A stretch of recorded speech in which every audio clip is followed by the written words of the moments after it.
to Watch is an intimate look into the lives of prominent and influential women leaders from around the world and the challenges they faced on their journey. It's the real story behind her title. Join us every week to hear more stories about women from around the world and in your own communities at womentowatch.net. Hi everyone, and welcome back to another week of Women to Watch. I'm Sue Rocco. Thanks so much for being with me.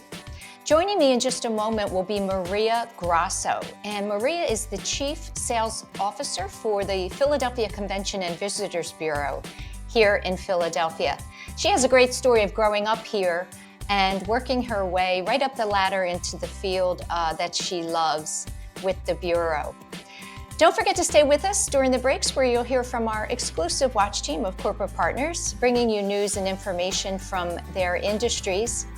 And a quick reminder to subscribe to our YouTube channel at W2W Media.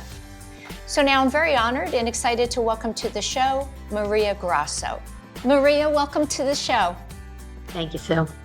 It's great to have you. We connected quite a while ago, and I'm excited to have you here. And as I mentioned to you before, we have similar backgrounds, so I have lots of questions for you. I'm curious about what it takes to really kind of market the city of Philadelphia and attract companies and events to a city, especially in this type of a climate. But as we always do, I want to start with your background and give our viewers a sense of who you are and where you came from. So you're a Philly girl, I believe, right? I And am. maybe just talk a little bit about the community that you grew up in here in Philadelphia. Sure. So I grew up in Philadelphia, and then I did make my way over to the New Jersey suburbs. But I grew up in a great community, very passionate family with sports. I have two brothers, so I grew up watching Eagles and Phillies and the Sixers, Flyers, enjoying all of those sports teams for all of these years. And I just love this city, and I've always had a tremendous passion for the city. I've loved watching it evolve over the years into this amazing destination that it is today. So it's been quite a journey. Yeah, and I understand you played sports. Am I right? You I played did. varsity soccer, Yeah, I right? played a lot of soccer my whole life from, I guess I started like around 10 years old.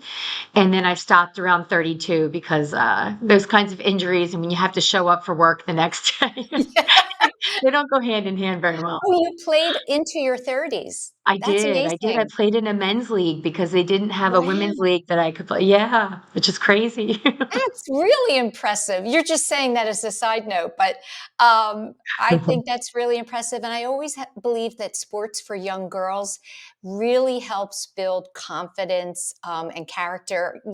Tell me about what you think playing sports at that level did for you. Yeah, I couldn't agree more.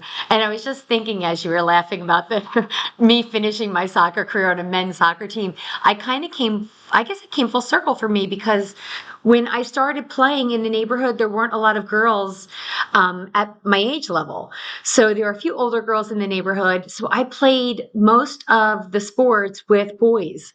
First boys in the neighborhood. And then my middle school didn't have a girls' soccer team. They had a boys' soccer team. So then I played on the boys' soccer team. I just wanted to play. And that was my sport. So I think sports is just such an important part of who I am from the sport itself. I mean, what that competitiveness can do for you, wanting to try to get better, the practice that you have to put in, and certainly the preparation that you have to put in, I think prepares you for so many things in the business world. But some of my most favorite moments, I would say, are with the coaches that I had over the years. And they're so impactful on my life in so many different ways and in so many different stages of my life. Um, just such fond memories, learning from them and them seeing something in me that maybe I couldn't see in myself. Yeah, I hear that a lot. I think coaches often become mentors, Yeah. and I think it's their job to kind of see something in their athletes and kind of help them become aware of it. Yeah. Is there one coach in particular that you There were fond of? is, and he was probably in my early high school years. Jerry Jones, just this great man. He was so, they didn't pay these coaches, right? They did it because they wanted to give back in some way. And he was never an athlete himself, but he had a way with kids, and he had a way of making you feel like you could always win. There was always a way to get over the finish line. And if you didn't win, that was okay too. But what did we learn from today? So, you hear about that a lot in business, that the best leaders have the most mistakes, have made the most mistakes, and have had the best learnings from that. And he instilled that in me at a very young age. Like, it's okay not to win every time, Yeah, because that's hard when you're young to be okay with it's hard. losing. It's It it's is. hard now too. It is hard now. We always want to win, right? We just always want No everything to doubt. turn out a certain way. Yeah. I wonder, did the boys welcome you? So how were the boys having you on the team? No, especially not Did you in those bring your years. brothers? Did you say, I for support? didn't. Yeah, I was such a tomboy too. I mean, I fit every aspect of what you would think a tomboy would be in those young days. Um, no, they didn't welcome me with open arms, because I think they did, treat me a little bit different. They were a little easier on me. They didn't want to knock me over. And then I started to score a few goals, and then they're like, "Okay, we're gonna knock her over." No, no more. So then they treated me like the rest of the bunch. But it was great. I mean, it was the kids in the neighborhood. It was a lot of my brother's friends. So then when there was an organized age group for me to, it was like 11, I guess, or 12 in soccer. Then I was really prepared to play with the women. It's Yeah, great. yeah. It's great. So you went off to Rowan University and you Hmm. studied hospitality management. I So did. that tells me that, you had an interest in that early on. What I did. what kind of exposure or experience did you have that led you to pursue that path and still be in it? I think the most difficult job, the front desk at a hotel. There you go. I still, to this day, I just don't know how they do it. You're the first face that they see. You're the person that they complain to, the guests. If they have a problem, it's a really difficult job, but I loved it. And I just wanted to stay in that business, and I did. Found my way over into catering after the front desk. I wanted to get into the food and beverage aspect of things, so I did that for a few years, and then there was a sales opening, so I moved over from catering to hotel sales, and I did that for a number of years, and I just loved it. I Was that loved it, and then here of in course. Philadelphia? What Well, it hotel? was it was for Vista Host Hotel Management Company, and they had a number of properties. So I was in New Jersey, in South Jersey, and then Okay. I moved over to open a hotel for them here in Philadelphia back in 1997, a while Okay. ago. Okay. Um, and then I started working very closely with the Convention Bureau, because that's what our hotel partners do. And a job opening here became available in 1999, and I said, I'm interested in that. Maria, I'm curious if it was always a goal of yours once you landed your job there at the convention center to move to an executive level. Yeah, when I started the Convention Bureau, I was very happy with handling my own market, responsible for my own bookings, and just kind of put my head down every day and working on my goals. Um, so no, I don't think I thought about it often. And then years later, an opportunity became available, and I didn't go for it right away, but I did have some peers and friends that called and said, "Why are you not considering that opportunity?" And I did take a moment to kind of do some self inventory there and figure out if I wanted to make a change. And then I got really excited about the opportunity and I jumped in with both feet and here I am. Can I ask you what do you think the hesitation was? Was it um, because it's always fascinating to me when people that we work with see something in us that we perhaps don't see yet and then have to give us that push. Were you thinking you weren't ready for that level of a position, or was it perhaps just not of interest at the time?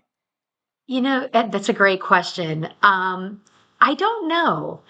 I just think I was so fulfilled doing what I was doing that I wasn't thinking about other opportunities.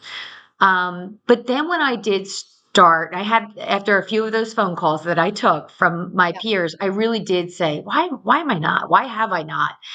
And that's what I think you have to kind of look in deep, right? I mean, I was working from home 5 days a week, and that's a luxury, right? And I was gonna have to come into the office now if I was gonna take this leadership role, and all of the you have to weigh all of those things, right? So I do what I always do, I make a list of, pros and cons. I Oh, probably do do you? it too often. I do, I am that person. And there was a lot more pros than there were cons. Oh, So good. it was a pretty easy decision. But I had to interview for it, and I hadn't interviewed in an awful long time because I've been here for so long. Right, right. I want to share a quote I read in another interview you did. You said, "I strive to be the very best version of myself in every aspect of my life." And I wanted to ask you, why is that important to you to do that? Yeah. I think it goes back to being an athlete, and when you're not satisfied with just okay or a 500, being just okay, the team being just okay. So I think I've always been driven to try to be the best that I can be, and I love to learn. I love to learn new things. I love to work with myself and figure out how I can get better.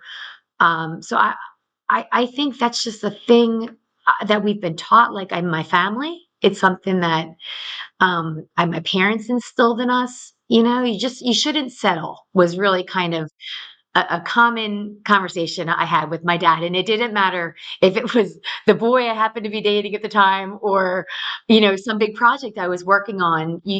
You should always strive for to be the very best. Yeah, So I think about that all a lot. yeah. One of the things I always like to bring to this show is, for my guests to share challenges they've been through. And you shared with me that probably the most impactful experience you've had is losing your dad, Yeah. sadly, to colon cancer, too Yeah. young in his 50s. First of all, how Yes. old were you when that happened? I was 35. Mm, okay. Yeah. Yeah, so And I mean, that's pretty young, and my dad was only yeah, 67, and that's pretty young, yeah. nowadays. Yeah. Tell me Yeah. I know you had a good relationship with him. Yeah. So what do you think what changed in you, I'll say? What changed in you and your outlook on life after that Yeah. happened? Yeah, I grew up really quick. I feel like, you never you don't I did not know a life without my parents in it. So the shock of that, I think, hit me really hard. And then I was angry, of course, initially because I just my dad only lived for 10 months with colon cancer.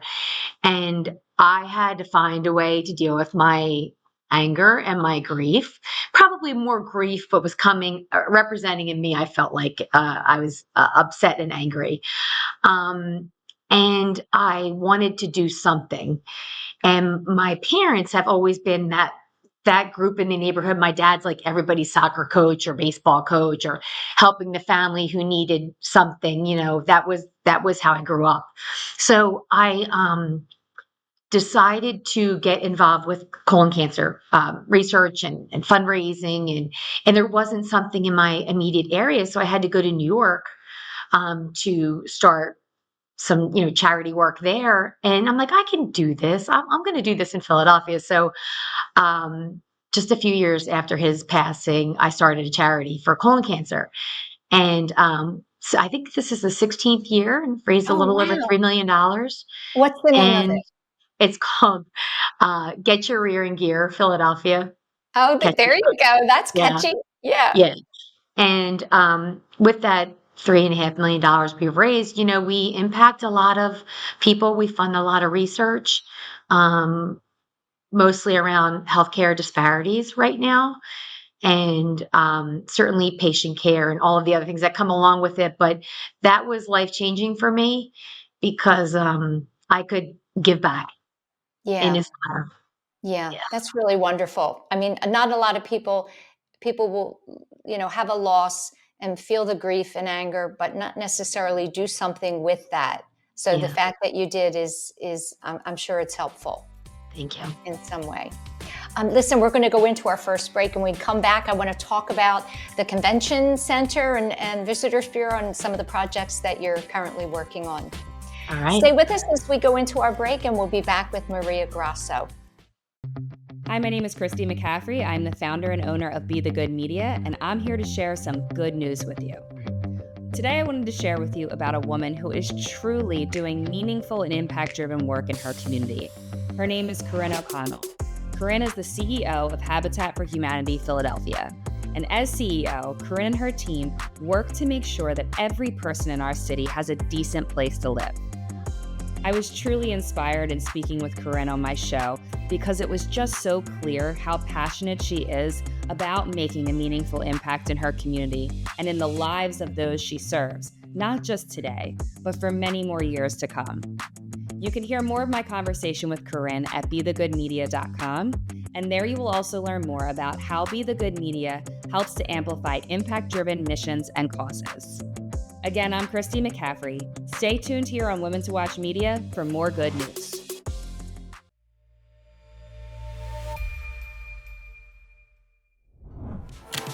As a female-led organization, you have to bring it every single day. We're a mashup of sort of right and left brain. So we're not just doing management consulting. We're not just doing creative services. We're not just producing an event, but we're bringing a comprehensive solution to our clients.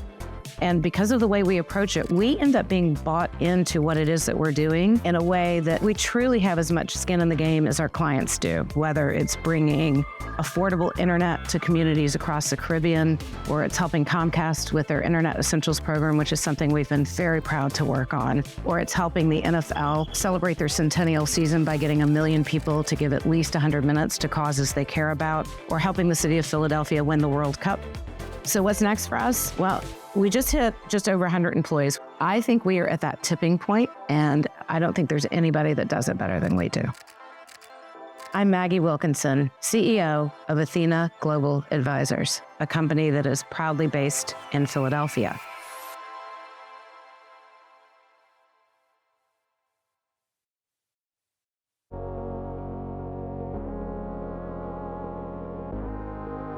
Ladies, I'm Tiffany Curden, a financial professional with more than 25 years of experience serving successful women, families, and businesses. Here's the reality. You don't have to be the one managing your family's finances to take ownership of your future. But if you want true confidence about how everything is going to play out, you do have to take part in the process. That doesn't mean digging into the weeds of your finances when you don't have the time or desire. It means elevating your awareness of your own circumstances. It means having the bigger conversations so you're empowered when you need to be. Let's bring confidence to your family's future without overwhelming your time. Call my cell at 903-520-2709. That's 903-520-2709. Or visit Johnson Financial Group on our website, www.jfg.cc. Not .com, www.jfg.cc.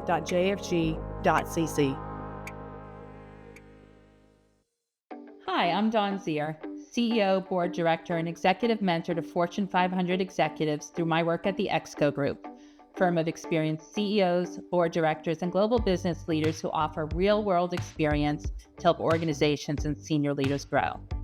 Today on Leadership Watch, we're going to talk about being in the driver's seat of your career. No matter what stage you're at in your career, you need to grasp that you are in the driver's seat. Understanding from day one that you and you alone are responsible for your career is critical. After all, Why would you hand your career over to someone else to manage? There's no one as vested in yourself as you. And the ugly truth is that most managers are focused on execution rather than team development.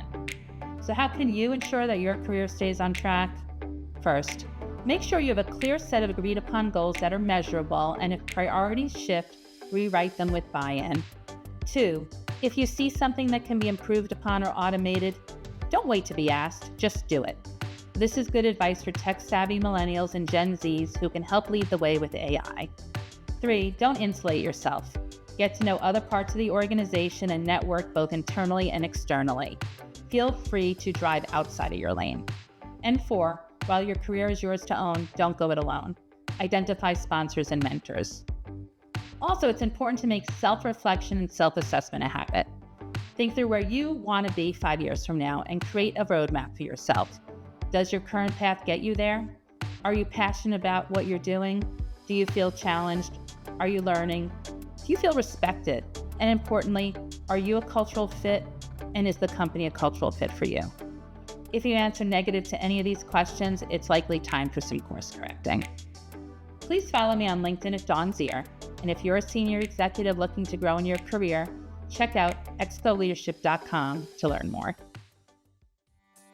Welcome back to the show. I'm speaking this week with Maria Grasso, and Maria is the Chief Sales Officer for the Philadelphia Convention and Visitors Bureau. And I thought in the second half of the show, we can't talk about your job and how difficult it must have been during COVID. I would say that's probably a period of time that you won't want, you won't forget, you will forget, want to forget, I should say. So tell me how difficult was it? What was your immediate response to what do we do now? And obviously, how are things better today? How far better are they? Yeah, it seems like it was so long ago, but it was hell, I would say, is probably the easiest way to describe it. I've been here at the Convention Bureau for 25 years and in this industry for 30 something years. And to bring this hospitality industry, 73 or 4,000 people strong to their knees, that's exactly what it did. And, it devastated many of us in many different ways. Our team here at the Convention Bureau, we had to separate from a number of employees, which was so difficult. I've worked with people for so long and went to their weddings and know their children. And to have to go through that kind of process, it was just something I hope we never have to do again. But, this city is full of resilient people, and we're back. And I just got off a call not too long ago talking about where we are today compared to where we were in 19, and we're recovered. Good. So happy to Yeah, hear that. yeah, and it's taken. We have a little bit more inventory now in Philadelphia than we did then on the hotel side. So it's taken the hotels to get their occupancy back to exactly where they were in 19. It's a little bit harder with more inventory in the city, but we're having a really good 2024. And the future looks very bright. Oh, good. We are working on 2027, 2037, 2038. Like we are, working on Wow. groups 10 years out. Yeah. Wow. We're That's really, certainly, yeah, that's interesting. I would not have guessed Mhm. that far out, but I guess, yeah, I mean, because what you're selling, so to speak, are major, major events. So Yeah. there's And so much planning. these groups want a particular set of dates for a particular month in a particular year, right? Yeah. So the bigger ones have to book much further out. And, we're very focused on what the next few years looks like. 2025 is a little bit of a down year, which was to be expected. That was the rotation year, if you will, kind of coming out of COVID. So we missed some opportunities there. And then we probably placed some more business in 2026 because of the 250th birthday of the United States in 2026. We Which have I'm a little sure more you're working excitement. on. Yeah, We what are. oh my We gosh. are. Yeah, can you tell me a little bit about it? Yeah, yeah. We have a pretty much a full calendar, I would say. Lots of citywide conventions that take over the entire city. In addition, we've got the Major League Baseball All-Star Game. We've got the FIFA World Cup. We are a World Cup city, so we have 6 matches. One to be played on the last one to be played on July 4th. And one of the most important things, we are kicking off the year with the Professional Convention Management Association, and that's our Super Bowl of conventions for our industry. It's 3,500 people who make decisions on destinations will be in our city in January for 3 or 4 days, and we get an opportunity to showcase this destination and show them what the city can do. Yeah, wow, that's a lot. I want pressure maybe, but I mean, that's, behind all of the work that you do. Mhm. Let me ask you, when you're competing with other cities in the country that perhaps get more exposure, they're bigger, LA, New York, what's your strategy? What is your kind of go-to to get people interested in Philadelphia? What do you think it is specifically about this city and why they should come here instead? Yeah. Yeah, our tagline now is "Come for Philadelphia, stay for Philly." So it's come to Philadelphia, the expected things, right? The Liberty Bell, the history, and Rocky, and cheesesteaks, and all of those things.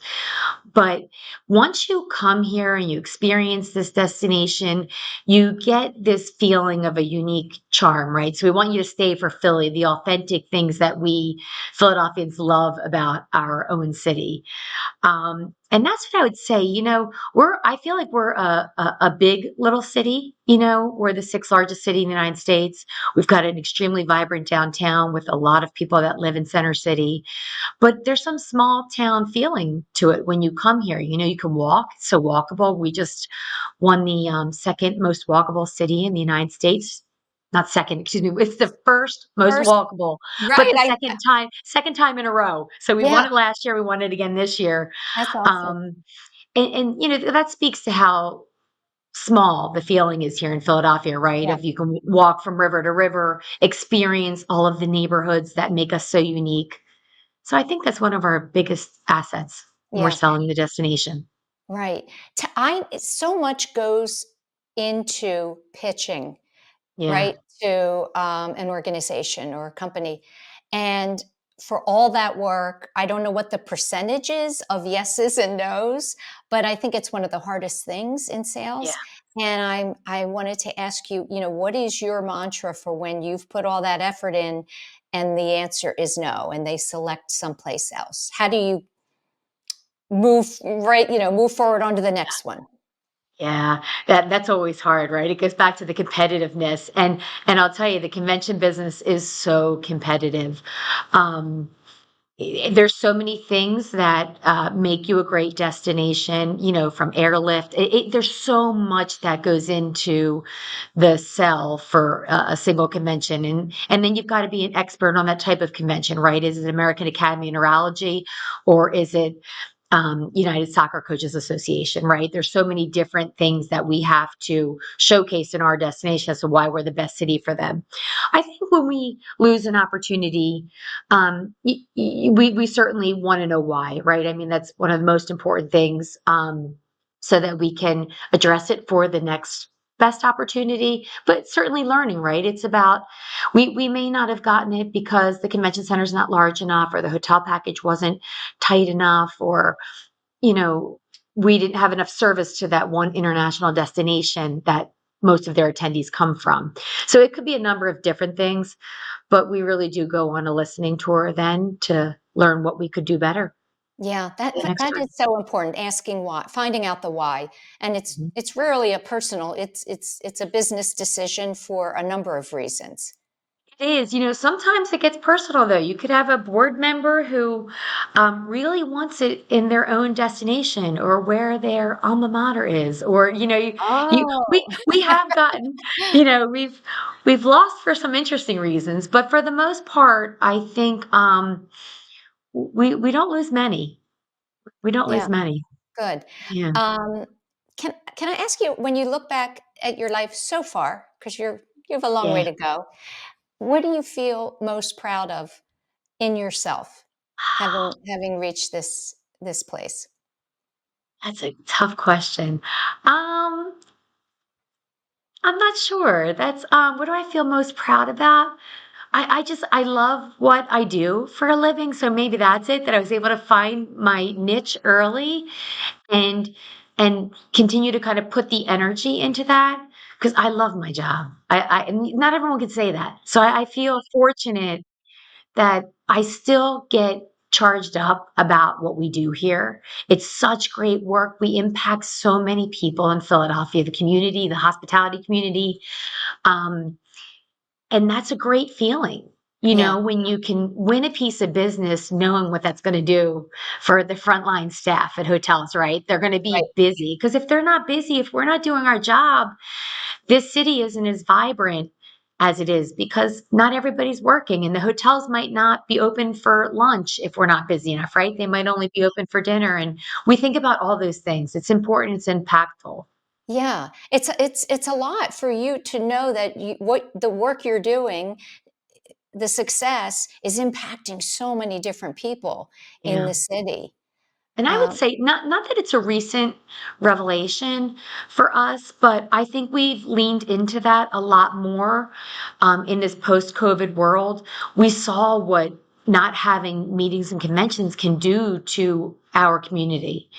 And when you see that and live that, um, you have to look at it with a different lens from that day forward. And I think we do. I think we make decisions on events that Philadelphians want here.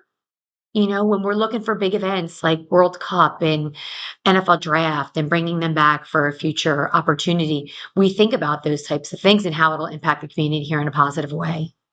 you must put in an incredible number of hours because I can't imagine it, it's not 9 to 5, Monday through Friday for you. No, No. no. But when you love it, I mean, I probably work too much. I probably do, but I don't feel like I do. We've had 4 sites in it's only Wednesday. It feels like Friday for me. And we've had 4 customers that have come in to look at Philadelphia over the last 2 days. And we have a convention that's taking place right now at the convention center. So just busy, but that's so exciting. This is what we work for, to get the customer here to see exactly what we want them to see so they can buy, right? Yeah. The proposal is only one part of it, but getting them here Yes. is the next level and showcasing the city. So Right. it's so exciting. Okay, so what do you do in your off time when you're not working? I do my charity work, but I do care for my mom, so that's my primary responsibility right Okay. now, and that's even above work. So Wow. my mom's 85 and she lives with me and she has Alzheimer's, so Yeah. I'm learning a lot. Yeah. But she's so great though. She laughs all the time. We have so much fun, and we Aw. do girl stuff, and we still so she's still doing okay, and she's getting around just fine. It's just she can't remember stuff. Right. Oh my gosh. I lost my mom to Alzheimer's during COVID. Oh, I'm So sorry. I know what you're going through. And it's so ironic. I've talked to so many people recently who are caring for a parent Yeah, with disease. It's and my guest last week, as a matter of fact, just launched a new tech company to support people like you and your mom who have a chronic illness. So I'll that share is. that information Yeah. with you because I think it could and might be helpful. Yeah, they say our generation, Sue, is, with people living longer Yeah. now, Mhm. when the median age was 70 something, it's certainly grown. Um, we're going to be caring for our parents probably a lot longer. Um, but I'm enjoying it actually. It's hard. Some days are hard. I'm not going to lie, but I just feel like I'm the best person for the job. So I uh, can see that. I can see that because you're probably meeting her right where she yeah, is, which is yeah, all you can do, right? yeah, yeah, Yeah. that's for sure. That's for Yeah. sure. Well, my last question for you is just I'm sure there's women listening that could use advice just in sales in general. Sales is tough, right? Yeah. So you have the highs and the lows of sales. And so, any piece of advice that you could leave our viewers with that you think might be helpful? Yeah. I would say like find your voice, whatever that is for you. And that could be many different things. And I don't mean your physical voice. It could be find your strength, but in a way that you can share it. And whether that's mentorship for the younger women coming up behind us, I still don't think we have as much opportunity as some of our men colleagues and peers. So I think there's still a lot of work to be done. But I'm excited about things like this, Sue, that you're doing, giving us a voice and an opportunity to talk about it a little bit more, right? And I still find it difficult. I still don't, there's not a lot of women in this position that I'm in. So I still feel like we have a lot of work to do in 2024. But I do feel like there are more women in leadership opportunities at events, conventions. They're out there. They're not easy to find, but they're out there. So I just think we have to keep talking about it. Yeah, I agree. And I would imagine that a big part of your success is your attitude, your optimism. So I thank you so much for taking time out of your busy day to be with us, and I wish you so much success. Thanks, Sue. I appreciate the opportunity. Stay with us as we go into our last break, and I will be back to close out the show. Children's Hospital of Philadelphia has long been ranked as one of the best children's hospitals in the country. In our Women to Watch at CHOP series, we'll meet the women working to preserve this best-in-class pediatric innovation. Let's meet Executive Vice President and Chief Financial Officer, Sophia Holder. Sophia, just take a minute to kind of introduce yourself to our guests, tell them a little bit about where you came from and how you ended up in this role. Yes, and thank you, Susan, for just the amazing work that you do to inspire women leadership. I would still call myself as new to CHOP. Started just over 3 years ago, and I'm honestly in my dream job in an organization that is focused on delivering and innovating care for children. And so it's hard not to find joy in that space. My career in healthcare spans many years, starting in the adult side and now on the pediatric side. And I'm just really thrilled to be with you today. What advice would you have for our listeners and our viewers listening to you today? So I would offer two pieces of advice. Focus on continuous learning. Be a life learner. That's the frame that I often use with those who work with me and for me. Stay updated on industry trends.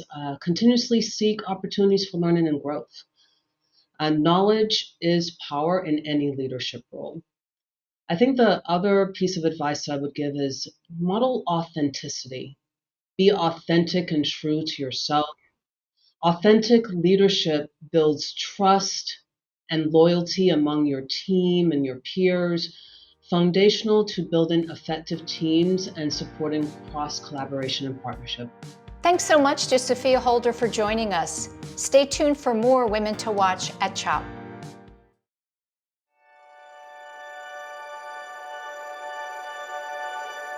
We are CHOP, and we can't wait to show you around. We're the nation's first children's hospital. Now, a care network with more than 50 locations that continues to expand. 3 state-of-the-art research buildings with 1.5 million square feet of space. We have grown from 12 beds 165 years ago to nearly 600 beds and one of the best children's hospitals in the world. We have a level 1 trauma center, 11 floors of patient units, more than 20 operating rooms, first of its kind delivery unit for babies with birth defects, a separate cardiac operative and catheterization suite, and places to learn, like our internationally recognized simulation center. We have trained generations of leaders in the field of pediatrics.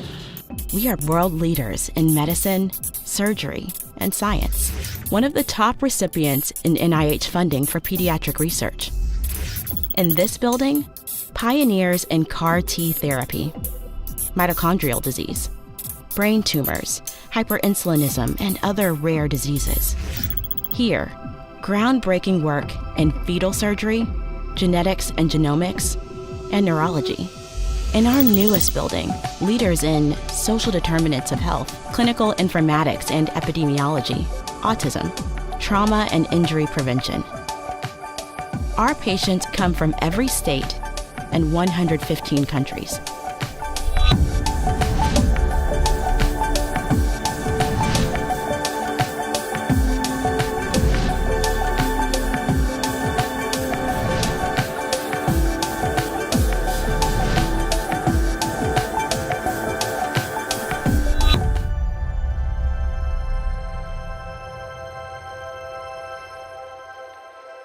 Meeting these challenges requires the best and the brightest. We are passionate about pediatrics. We are motivated to make a difference in the world and in our community. We are a team. We are CHOP.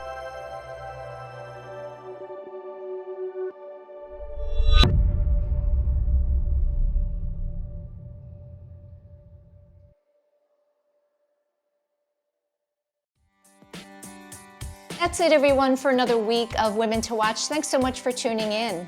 Next up, I'll be speaking with Shika Maglani, and Shika is the founder and CEO of Saharte, which is a data analytics company.